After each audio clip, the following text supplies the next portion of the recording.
Hello students, today I am going to explain chapter number 2, Pip Meets a Convict. You might be finding this name interesting, isn't it? Yes. So let us find out what is the reason behind this name. My father's family name is Pirip and my first name Philip, but as a child I couldn't say either. So I called myself Pip and then so did everyone else. Dear students, this boy named Pirip is very small and he is not able to pronounce his name correctly. So he is calling his name as Pip. And his first name is Philip. As we all have our first name and surname in the end, so that surname is called family name also. So Philip is having his surname Pirip, but being a child he could not say it properly. So he is saying it Pip. Instead of Pirip he is saying Pip. I called myself Pip and then so did everyone.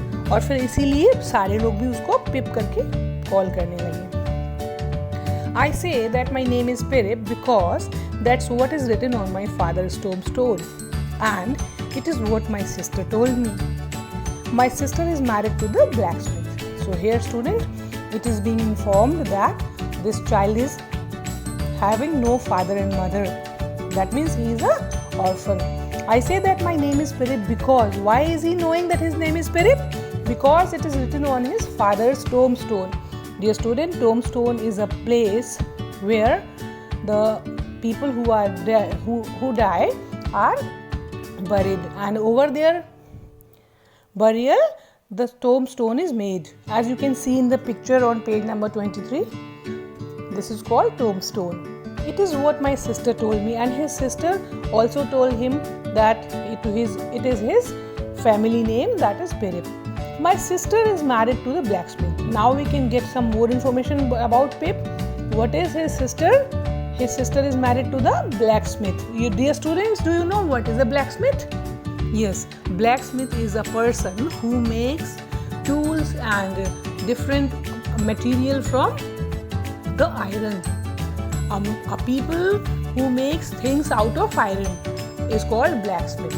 जो लोहे से चीज़ों को बनाते हैं उनको हम blacksmith कहते हैं. Now he is telling where do they live. We lived in a marshy area down by the river, a few miles from the sea. One day, I stood in the churchyard and looked over my parents' tombstone at the dark flat wilderness beyond the churchyard. What is being explained here? That Pip lives in a marshy area. Dear student, the area which is always wet, जो ज़्यादातर पानी से भीगा रहता है area, उसको हम marshy area कहते हैं. और वो कहाँ पर है? Down by the river. River के किनारे से वो एरिया वेट रहता है हमेशा. And a few miles from the sea. और उसकी लोकेशन क्या है? सी से थोड़ी 2-4 मील की दूरी पर है. Mile means a little bit like kilometres. One day, I stood in the churchyard and looked over my parents' tombstone. एक दिन वो चर्चयार्ड में खड़े होकर के अपने पेरेंट्स के tombstone की तरफ देख रहा था. Tombstone means the place where his parents were buried after death. और वो वहाँ पर जाकर के tombstone की तरफ देख रहा है. और वो कैसा है tombstone? It is being described the dark flat wilderness beyond the churchyard. And what is he able to witness there? That church yard में, पूरे चर्च यार्ड में बड़ा ही अंधेरा सा पड़ा हुआ है. Dark flat wilderness. Wilderness means a feeling that is not very good, a feeling of very much loneliness, sadness और something that is not good to. The marshes were criss crossed with ditches and mounds. ये students, जो marshy area है वहाँ पर कहीं पर ditches देखने को मिल रहे हैं और कहीं पर mounts. Ditches means the hollow space और जो गड्ढे के जैसा होता है, and mounds means something that is risen, जो थोड़ा ऊंचा हो गया है. Because of the wetland, this area is like this. जहाँ पर ज़्यादा पानी होता है वहाँ क्या होता है? कहीं तो गड्ढे दिखते हैं और कहीं पर सॉइल इकट्ठी होकर के ऊंचा हो जाता है. This is called ditches and mounds. In the distance, I could see the grey line of the river and then far away the sea. It was a cold day. दूर दूर तक दिखने पर भी उसको क्या दिख रहा है? रिवर, बिल्कुल grey line. Grey line means the river is having no color. It is only plain grey to look at. And then far away the sea. और दूर देखने में क्या दिख रहा है? Sea दिख रही है. It was a cold day. And how is the day? It is a cold day, means उस दिन बहुत ठंड पड़ रही है. The grey land and the grey sky made me feel sad. Grey land दिख रहा है, ग्रे कलर की स्काई दिख रही है और उसको देख करके उसको और ज़्यादा सैडनेस की फीलिंग आ रही है. ही इज़ फीलिंग सैड. एक तो वो अपने फादर मदर के टूम के पास है and he is not able to notice very beautiful colors in the nature. That is why he is feeling sad. I suddenly realized that I was an orphan and I began to cry.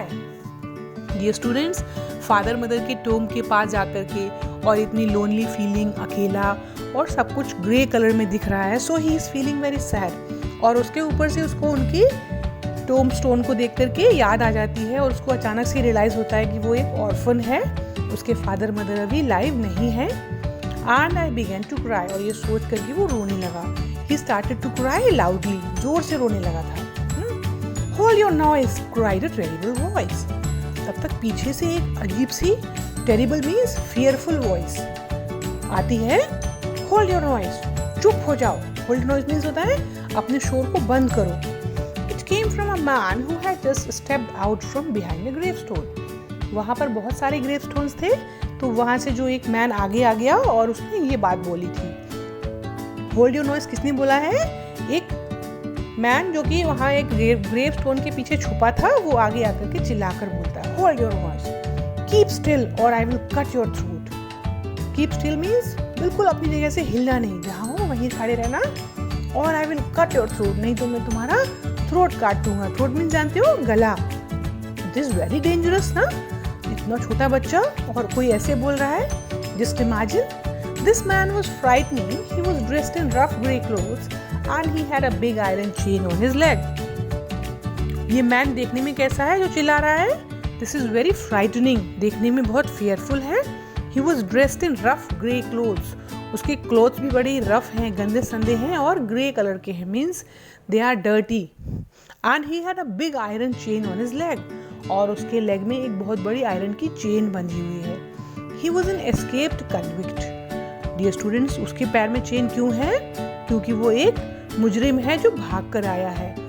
Dear student, convict is a person who has offended the law. जिसने कानून को अपने हाथ में लिया है, मतलब जिसने कानून को माना नहीं है और उसको जेल में रखा गया है. एंड वहाँ से वो एस्केप होकर आया. एस्केप मीन्स वहाँ से छुप कर बच निकलना, भाग जाना. His shoes were broken and he had an old rag tied around his head. उसके शूज भी टूटे हुए हैं और उसके सर पर क्या बंधा हुआ है? Old rag, एक पुराना कपड़ा बंधा हुआ है. He was dirty from being soaked in the muddy water from the ditches.